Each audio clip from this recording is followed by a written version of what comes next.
1 gram தங்கத்தின் விலை 65 ரூபாய் உயர்ந்து 8035 ரூபாய்க்கு விற்கப்படுகிறது. கடந்த 3 நாட்களில் மட்டும் தங்கத்தின் விலை சவரனுக்கு 1160 ரூபாய் உயர்ந்துள்ளது. வெள்ளியின் விலை மாற்றமின்றி 1 கிராம் 108 ரூபாய்க்கும், கட்டி வெள்ளி கிலோ 1,08,000 ரூபாய்க்கும் விற்பனை செய்யப்படுகிறது. திமுக ஆட்சி காலத்தில் 90% வாக்குறுதிகள் நிறைவேற்றப்பட்டுள்ளதாகவும் அறிவிக்காத திட்டங்களும் செயல்படுத்தப்பட்டுள்ளதாகவும் முதலமைச்சர் மு.க.ஸ்டாலின் கூறியுள்ளார். சென்னை புளியந்தோப்பில் உள்ள ராதாகிருஷ்ணபுரம் மற்றும் சத்தியவாணி முத்துநகர் திட்டப் பகுதிகளில் நகர்ப்புற வாழ்விட மேம்பாட்டு வாரியம் சார்பில் 712 பயனாளிகளுக்கு புதுப்பிக்கப்பட்ட குடியிருப்பிற்கான ஒதுக்கீட்டு ஆணைகளை வழங்கும் நிகழ்ச்சி நடைபெற்றது. இதற்காக அங்கு சென்ற முதலமைச்சர் மு.க.ஸ்டாலின் சாலையில் நடந்து சென்று பொதுமக்களை சந்தித்தார். அவருக்கு வழிநெடுகிலும் உற்சாக வரவேற்பு அளிக்கப்பட்டது.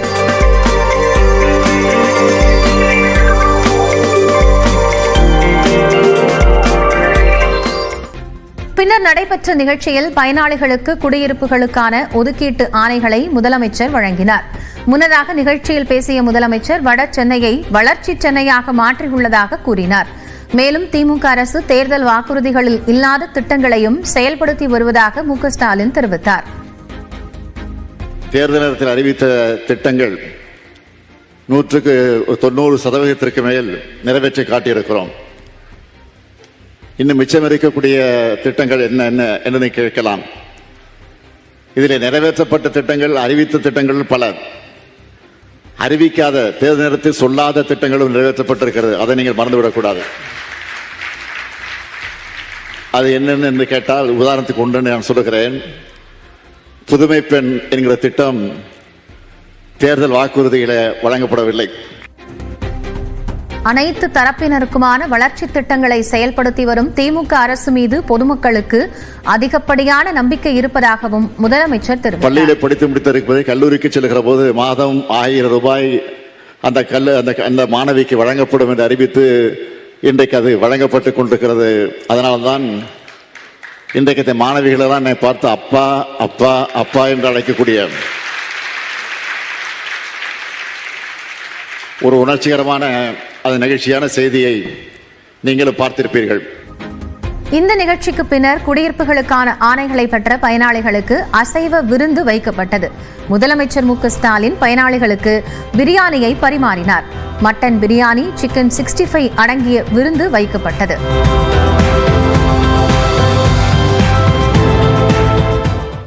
தொடர்ந்து 1 நிமிட செய்தி தொகுப்புகளை பார்க்கலாம். எல்லை தாண்டி மீன்பிடித்ததாக கூறி ராமேஸ்வரம் மீனவர் ஒருவருக்கு 1,20,00,000 ரூபாய் அபராதம் விதித்து இலங்கை நீதிமன்றம் உத்தரவிட்டுள்ளது. ராமநாதபுரம் மாவட்டம் ராமேஸ்வரம் மீன்பிடி துறைமுகத்திலிருந்து கடந்த 9ஆம் தேதி மீன்பிடிக்க சென்ற 14 மீனவர்கள் இலங்கை கடற்படையினரால் கைது செய்யப்பட்டனர். கிளிநொச்சி நீதிமன்றத்தில் ஆஜர்படுத்தப்பட்ட அவர்கள் யாழ்ப்பாணம் சிறையில் அடைக்கப்பட்டனர். இந்த வழக்கு கிளிநொச்சி நீதிமன்றத்தில் மீண்டும் விசாரணைக்கு வந்தது.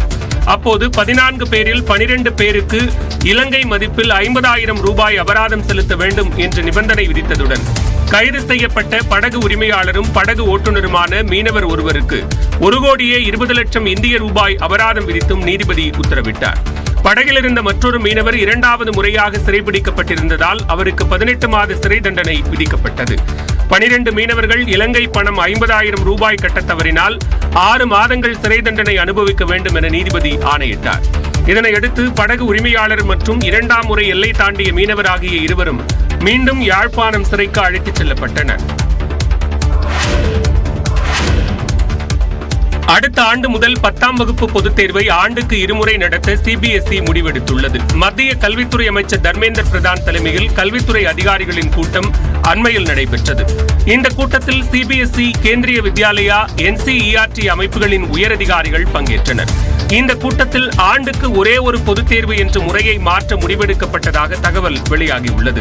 ஒரே ஒரு முறை பொதுத் தேர்வு என்பதால் மாணவர்களுக்கு அழுத்தம் இருப்பதாகவும் இந்த அழுத்தம் இல்லாமல் ஒன்றுக்கும் மேற்பட்ட முறை தேர்வை நடத்தி எந்த தேர்வில் சிறந்த மதிப்பெண்கள் பெற முடிகிறதோ அதை கணக்கில் எடுத்துக்கொள்ள திட்டமிடப்பட்டுள்ளதாக கூறப்படுகிறது. மாணவர்களின் நலன் கருதி இந்த புதிய திட்டத்தை அறிமுகப்படுத்துவது குறித்தும் கூட்டத்தில் ஆலோசிக்கப்பட்டது. தேசிய கல்விக் கொள்கையின் அடிப்படையில் இந்த மாற்றங்கள் இருக்கும் என்றும் மனப்பாடம் செய்வதை தவிர்த்து பாடங்களை புரிந்து கொண்டு மாணவர்கள் படிப்பதற்கான சூழலை இந்த திட்டம் உருவாக்கும் என்றும் மன அழுத்தம் இல்லாத கற்றலுக்கு இந்த புதிய நடைமுறை பெரிதும் உதவும் என்றும் கல்வி அமைச்சர் கூறியதாக தகவல் வெளியாகியுள்ளது.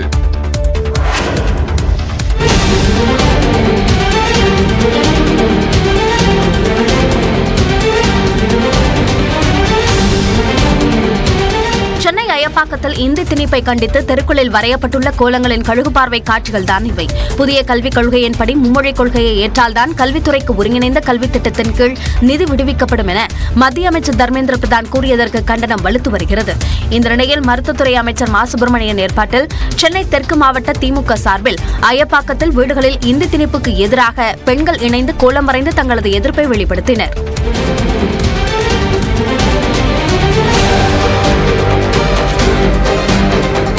திணிக்க கூடாது. விருப்பப்பட்டு படிக்கிறவங்க படிக்கட்டும். ஏன்னா நான் தமிழ்நாட்டில் தமிழ் பேசுறேன். எனக்கான ஃபார்ம் ஃபில்அப் பண்றதுல எல்லாம் தமிழ்ல நான் எழுதுறேன், இங்கிலீஷ்ல எழுதுறேன். இந்த 2 லாங்குவேஜ் வச்சு ஏன் என்னால சாதிக்க முடியாதா?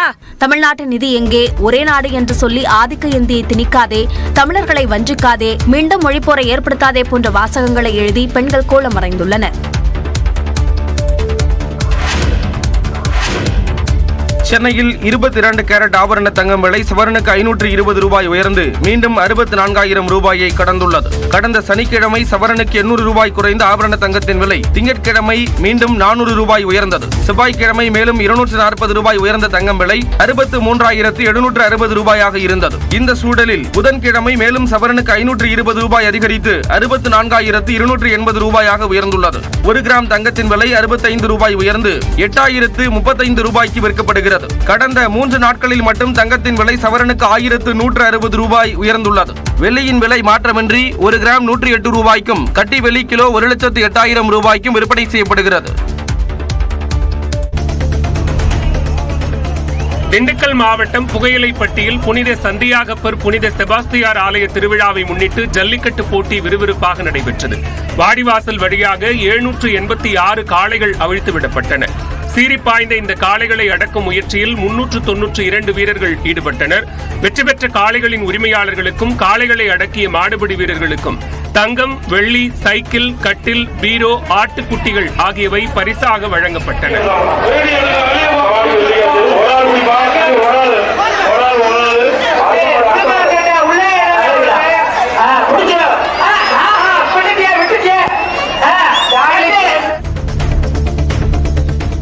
திருவண்ணாமலை BSNL அலுவலகத்தில் மின் கசிவு காரணமாக தீ விபத்து ஏற்பட்டது. செவ்வாய்க்கிழமை இரவு BSNL அலுவலகத்தின் கீழ்த்தளத்தில் தீப்பிடித்து புகை வெளியானது.